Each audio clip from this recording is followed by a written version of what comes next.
In today's episode, we're going to talk about creating learning environments online, which can be difficult. If you've ever done schooling online or remote, you know sometimes it doesn't always feel like being at the place. I experienced this throughout college where I went to a 4 year university, but I wanted to get done in 4 years. But my school had a Bible program that every department had to take. And so normally that meant you had to front load um, you had to do a bunch of extra work than a typical school. So a lot of people would take summer school classes. So I decided to take some at other schools. And so I did this in a variety of different ways. But I remember one year I actually tried to do it through it was like a correspondence program. It was actually through LSU. It was like a literature requirement.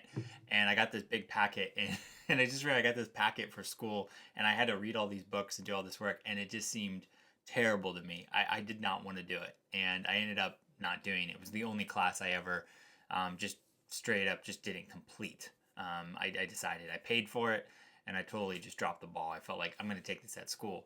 I've also taken online classes, and sometimes it's been good experiences, sometimes it's been bad experiences.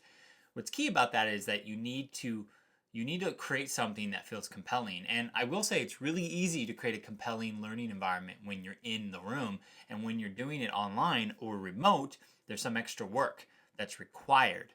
You can't just like do the same stuff. You have to do some things to get interactive and make it a compelling experience. Actually, when I first started as an online pastor, one of the things I did was I looked at a lot of the research of online universities like the University of Phoenix, and there's a bunch of these that they started to look at, can people actually learn online remote? And because schools were the ones really that had been on the forefront of this and had most of the data, what's better, being in the classroom or being online? And that was the only kind of data that existed since churches, it was pretty new. And I learned a lot through that, learned what to do, what not to do. I want us to kind of spend some time thinking through how to do this with your church.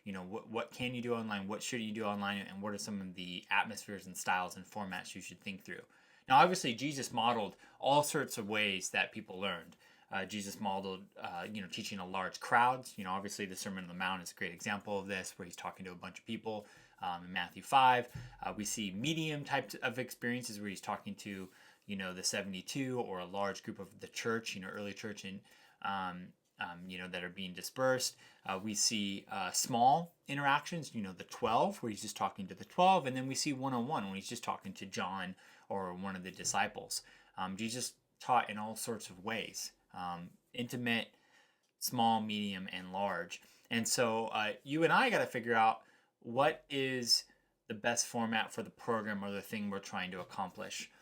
Something that I think is interesting about online is that there's this kind of default to either we're going to teach it live online or we're going to teach it on demand, like upload it to a YouTube video, like deal where you just watch, or maybe you have a online learning platform like an LMS, which is like a Kajabi, a Teachable, or a Thinkific. There's a lot of these. Maybe they are connected to your CRM system, depending on who you use. But what's key about this is that I actually think on demand sometimes is a little bit too rushed as an option. I think people miss out on the collective community experience online. Because guess what? If you tell me to go watch something that is on demand, I really don't have any reason to go watch it immediately. I might eventually get to it, but there's no real motivation for me to do it. And, part of learning, especially if you think about a lot of your education experiences, is about being with other people. If it's high school, if it's college, if it's like a camp experience, it's about being with other people. It's not just by yourself. Yes, I might learn something by myself, later on in life, but it doesn't really stick.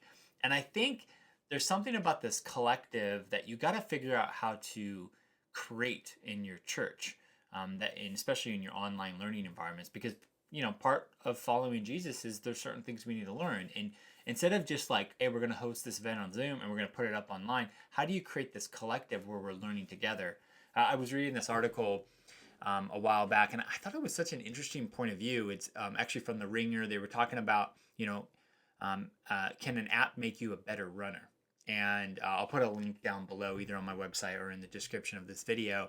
But this whole concept was this girl was like using I think it's Runkeeper to run, and the idea was she kind of coined this phrase. I think it's like solo collective experience where she's running by herself, but she's also running with a bunch of other people on demand, real time. And the collective, this solo collective experience encouraged her to actually run more. And I thought this was interesting because, first off, I run and I've had that similar experience. I use the Nike Run app, and I have a couple friends on there that we track our miles. And I can see now. I'm not like super competitive with my running, but I will see if my friends are running more. Like it makes me want to run more. And there's kind of this, social pressure in a way, good motivations to keep up with them. I want to be able to keep up with them. And there's something about that soloed, on your own type of experience, which is I think is very much inherent to the internet. That we're not just learning something for the sake of learning, but we're learning with other people and we're getting better.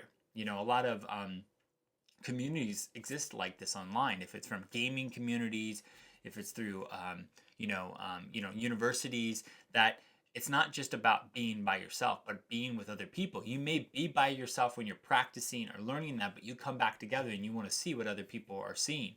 I've experienced this with chess. There's definitely a chess community online. I've seen this with cryptocurrencies. There's a cryptocurrency community out there that they like to learn together. There's a biblical community out there that does this. If it's, I think of early on, gotquestions.org was a community where people are learning and asking questions, and you got to create these experiences in your community where there is a cohort of people that can help people through this journey, and questions can be answered and scaled. Practically this happens through like a Facebook group, a patio experience where people can interact and ask all sorts of types of questions. Also, a good learning management software, an LMS, like a Thinkific or a Teachable, people can ask questions, and then you have a team of volunteers that are interacting. I bring this up because when you're thinking about how to create spaces online for your people to come to know Jesus and live for Jesus, don't just upload content and put it on your website somewhere. Think about how do you creating collective experiences, community experiences where people can interact with each other. One of the most practical things I would recommend on this is that I would really encourage you to think through how are you going to digitize your discipleship, assimilation, funnel fusion, whatever you're calling it, pathway. My church, we talk about rounding the bases. Your church might call it going through a funnel. I don't know. But from start a new person to fully commissioned, understanding their call in life, and they're fully engaged with your church out the other way, what is that pathway? And so first off, if you can't write it down, then you for sure aren't going to be able to create spaces online for people to do it. I mean, that's an obvious. But if you're able to write it down, I would actually go through and talk about, okay, here are my 4 options. Does this part have to be live, meaning it has to be streaming or like a Zoom type of thing where we're interacting with people? Can it be on demand? Can it be just like a podcast, or should it be on like an LMS, some kind of learning place where people can interact with each other? Can it be a box format where maybe they download it and they can host it in their home with other people? Or does it have to be in person at our physical church? And if you ask those 4 points, and you go through the pathway, you're going to determine, what? This can be, on demand. You know what? This should be in a Zoom environment. Or this has to be in person.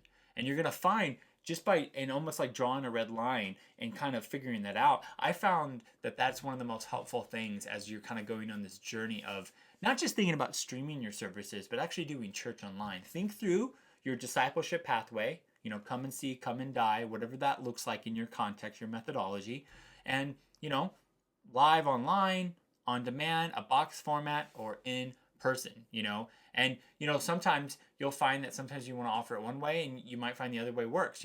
We did this early on. We have a membership class at our church that's many hours long, and we actually spend a lot of time getting on the platform Teachable, where you can take it on demand on your own pace. You can ask questions, and there was a community that was going on, and we had interest in it, but we started hosting it once a month via Zoom for 2.5 hours. You can take this class on a Sunday afternoon taught by me or somebody else, and we found way more interaction around the on the Zoom format than the on demand. And I think it was because there was this priority that, hey, if I miss it, I have to wait another month, even though it was always on demand. But people wanted to learn that way. They wanted to pause throughout, ask questions, interact. Again, a lot of churches are leaning towards this box format. They want to fully decentralize their church, and that's great. You might find other things, we don't want to lose control of this, like baptism. Some churches don't want baptisms to happen outside of their physical geo area, so you have to come here to get baptized. My church will train you to be baptized by another believer in your community. But still, like counseling, for example, I know some churches are going, you know what? As much as we love counseling online, we just don't think that that's really a best expression. So we're going to limit that. I know other churches might do some kind of hybrid where, if you're doing marriage counseling, maybe the first couple weeks can be via Zoom, but the last couple weeks got to be in person. I mean, you got to figure this out for your context, but the key is that you got to think through all these formats, these styles, look at your own pathway and go, okay, what's best for what? And really try to create spaces for people to interact with each other. One of the most powerful things about the internet is when you find a bunch of like-minded people and they just kind of interact with each other. If you haven't, I would spend some time on Reddit, download the Reddit app and just see what's happened there, because you have tribes of people of various different hobbies and stuff, and they all interact with each other and they encourage each other, sometimes discourage each other, but there's something about that, because I think there's this thought, at least this old way of doing church, where only the pastors are the ones that can do the ministry. And really, the Bible really only says the pastors are to administrate the ministry, and they're supposed to provide vision and teaching, but ultimately, we're supposed to be in community with one another. I think about, the power of small groups throughout the New Testament, how it's small groups of people in Ephesus and in Jerusalem all throughout the world that really took over the world. And it's because it's in groups with other people that people started to be cared and known. If a church is all about Sunday, it's really going to be limited to the size of that congregation that the pastor can handle, that it can grow. But if you get groups of people together, and they're caring for each other, they're learning together, it's not a master-teacher model, but there's this kind of this starfish kind of deal where everybody's learning from each other. That's really powerful. And that's what the internet's done with Facebook groups, Reddit, Discord groups, all this. I mean, they're super powerful. They can be dangerous at the same time, but create spaces, communal, collective spaces where people can be doing things on their own, but also go back to the group to ask, and I would go back to that, can an app make you a better runner article? Because I think there's something there, create those spaces. I found a lot of success over the years through my Facebook group. I also know a lot of people that use Discord and Slack and a bunch of different things, but create spaces for people to learn for each other. And then also I would draw out your discipleship pathway and think through live, on demand, box, in person, and you just think through that. And obviously if your church isn't doing one of those, then you just don't do it. But you'll find a lot of what that you're doing could be online or Zoom or something. It doesn't have to just default to let's get a building and let's do it. Maybe it is better through a podcast or through some kind of format like that. And so I would love to hear, what are some things you're learning about this topic? Maybe you disagree or a question, post below. I'm going to be doing a part 2 Q&A at the very end of this. We got a couple more weeks of sessions, but I would love to answer your questions. Next week, we're going to talk about watch parties, house churches, and much more. So that's going to be a really interesting conversation. A lot of churches have experimented with this concept over the last 14 months. And so I'm excited to dive into that. But thank you again so much for watching, and don't forget to hit that subscribe button.